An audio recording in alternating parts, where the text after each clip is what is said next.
năm lên 18 khi vừa biết yêu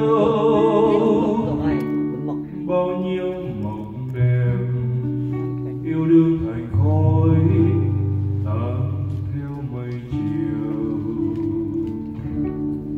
Hà Nội ơi,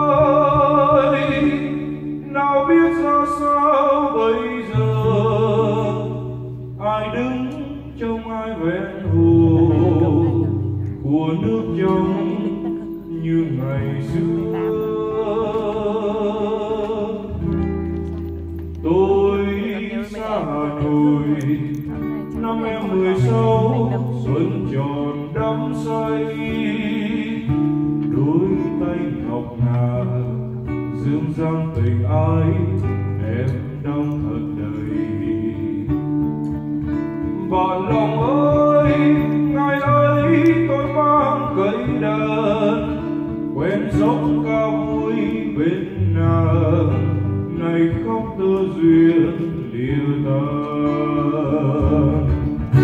Giờ đây biết ngày nào gặp nhau, biết tìm về nơi đâu, ân ái chào nàng mấy câu. Thăng Long ơi, năm tháng vẫn trôi giữa dòng đời, ngậm đắng nuốt cay nhiều rồi, hồ gươm xưa vẫn chưa phai mờ. Hôm nay Sài Gòn bao nhiêu tà áo khoe màu phố vui, nhưng riêng một người tâm tư sầu lắng đi trong bụi bụi. Sài Gòn ơi, mong với tay cao hơn trời, tôi hái hoa thiên cho đời để ước mơ thêm đẹp đôi.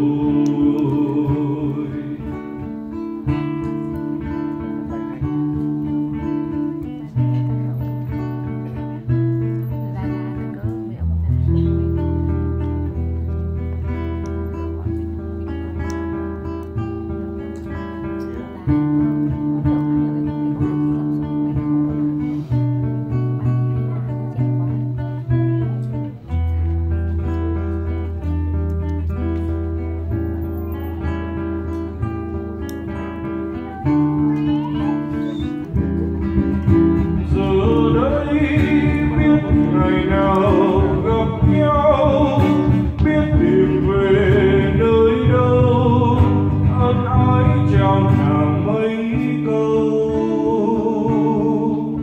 Thăng Long ơi, năm tháng vẫn trôi giữa dòng đời, ngậm đắng nuốt cay nhiều rồi, hồ gươm xưa vẫn chưa phai mờ.